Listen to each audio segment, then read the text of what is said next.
My dear friends, my name is Dr. Jaton Kumar Rai Choudhury, and today's topic of discussion is recurrent pregnancy loss. I am highly indebted to the following textbooks, mostly Berek and Novak's Gynecology, others are Williams Gynecology, Clinical Gynecologic Endocrinology and Infertility, ACOG and RCOG journals.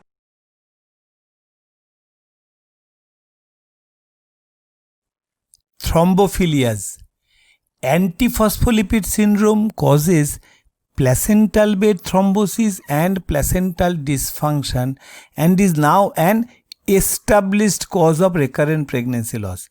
And successful treatment of antiphospholipid syndrome with anticoagulation focused a new attention towards inherited thrombophilia as a probable cause of recurrent pregnancy loss.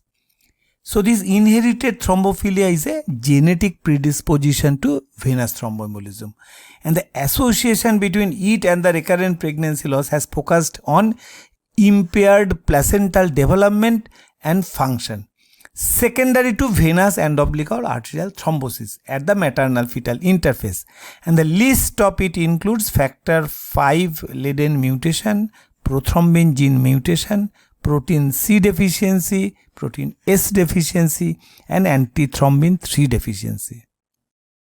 Factor V Leiden is a mutation in gene coding for the coagulation factor V, resulting in an increased resistance to cleavage by protein C, which results in increased conversion of prothrombin to thrombin acting with active factor 10. Now, prothrombin gene mutation results in increased concentration of prothrombin. Protein C and protein S in combination are required for deactivation of factor 5A and factor 8A. So, their deficiency can lead to also hypercoagulable state. Antithrombin 3 is a protein that regulates clot formation by inactivating factor 10A and thrombin. Now, pregnancy itself leads to a hypercoagulable state, and the association of inherited thrombophilia with pregnancy may lead to an overtly increased risk of thrombosis. Sometimes it may lead to some miscarriage or few cases of recurrent pregnancy loss, but the overall absolute risk of the recurrent pregnancy loss in cases of inherited thrombophilia is low. Methylene tetrahydrofolate reductase mutation is associated with increased risk of thrombosis and sometimes recurrent pregnancy loss. It is usually not considered under inherited thrombophilia. Now, this MTHFR converts homocysteine to methionine and is an essential enzyme in folic acid metabolism. A mutation may lead to increased serum accumulation of homocysteine, and that may lead to some hypercoagulable state. And there are two predominant mutations. One is C677T and the other one is A1298C. And the association of MTHFR mutation and recurrent pregnancy loss is still controversial. ACOG does not recommend screening for inherited thrombophilia or the methylene tetrahydrofolate reductase mutation for patients with recurrent pregnancy loss unless other risk factors are present, like history of thrombosis in the patient or in the family. Anatomic abnormality. The anatomic abnormality associated with the recurrent pregnancy loss may involve uterine body as well as cervix, and may be either congenital or acquired. Now, uterus, cervix and upper vagina are formed by the fusion of two Mullerian tubes with dissolution of the separating wall. And these congenital uterine anomalies may be due to incomplete fusion, incomplete resorption, and uterine cervical anomalies also. Now, all congenital abnormalities may lead to isolated pregnancy loss and sometimes recurrent pregnancy loss. Presence of uterine septum is the most common uterine abnormality and highly associated with recurrent pregnancy loss, around 60%. Implantation on the septum with poor endometrium is the most important cause and leads to mostly second trimester loss. Prenatal DES exposure may cause hypoplasia and other complex congenital uterine cervical anomalies, including T-shaped uterine cavity, which may be responsible for recurrent pregnancy loss. Congenital anomaly affecting the uterine artery interfering with the placental development may be a factor also. Acquired anatomical abnormality related to isolated and recurrent pregnancy loss may be intrauterine adhesions, uterine fibroids, mostly submucous, and some large, mostly greater than or equal to 5 cm intramural fibroids and endometrial polyp. All these conditions lead to improper placentation and inadequate vascularized endometrium. The other anatomic factors sometimes implicated for recurrent pregnancy loss are endometriosis and adenomyosis. Cervical incompetence may definitely give rise to early second trimester recurrent pregnancy loss, and cervical incompetence has been described in detail in a separate video. Endocrine abnormalities, formation of mature follicle and ovum, development of the blastocyst, development of implantable endometrium, maintenance of early pregnancy are all dependent on appropriately timed complex endocrinological changes. So any deviation may lead to recurrent pregnancy loss. The endocrinological factors suggested for this recurrent pregnancy loss are luteal phase insufficiency, hypersecretion of LH, insulin resistance and polycystic ovarian syndrome, thyroid abnormality, diabetes, hyperprolactinemia, and decreased ovarian reserve.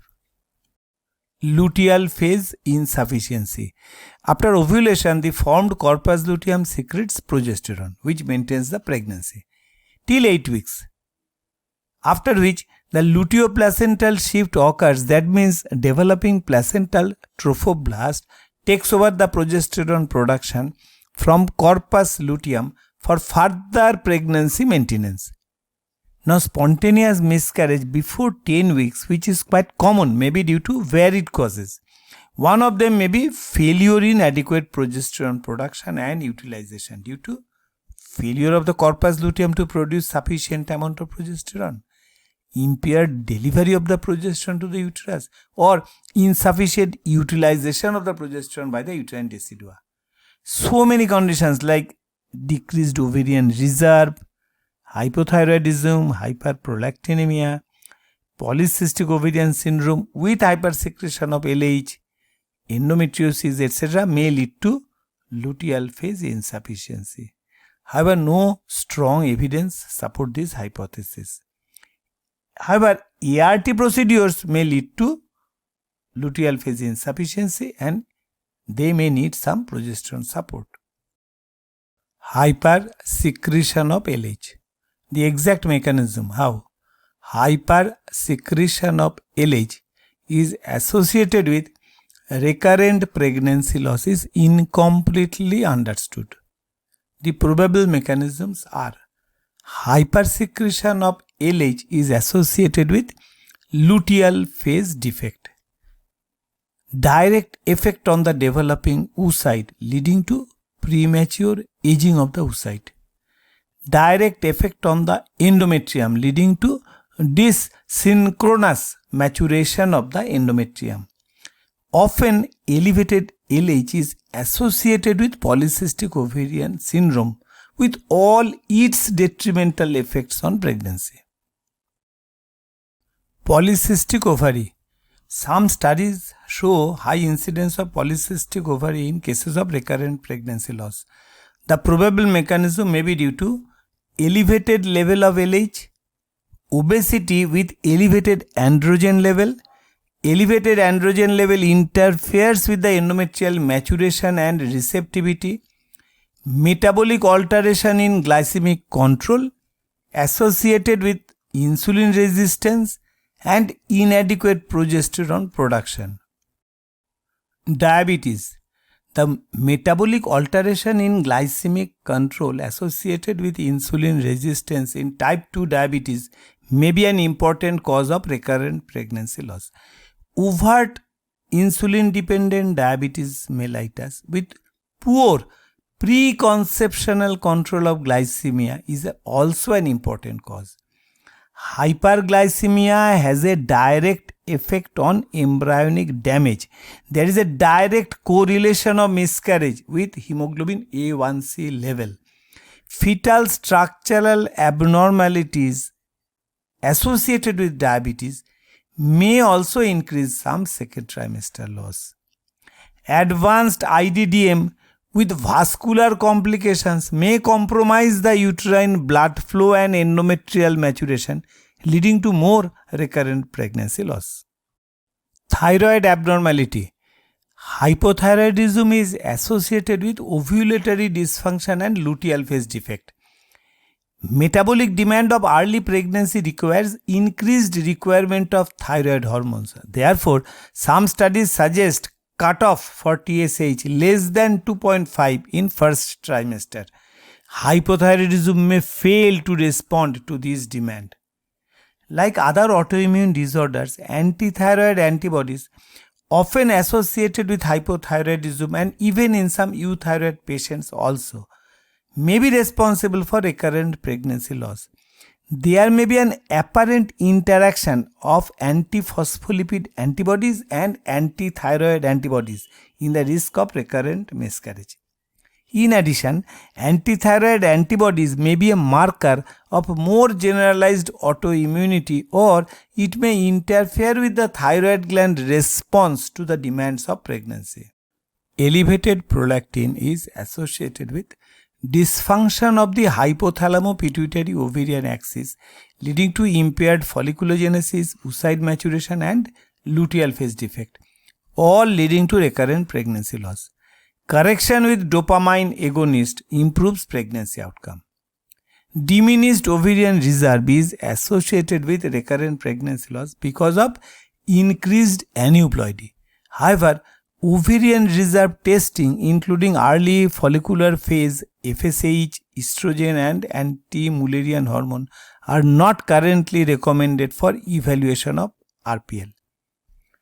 Obesity, risk of sporadic as well as recurrent pregnancy loss may be increased with obesity, which affects both on ovum quality and uterine receptivity. Maternal infection. The association of maternal infection like bacterial, viral, protozoal or fungal and recurrent pregnancy loss is a controversial issue. Amongst all types of infection, Mycoplasma, Ureaplasma, Chlamydia and Beta Streptococcus are the most commonly studied. Bacterial vaginosis is sometimes related with second trimester losses.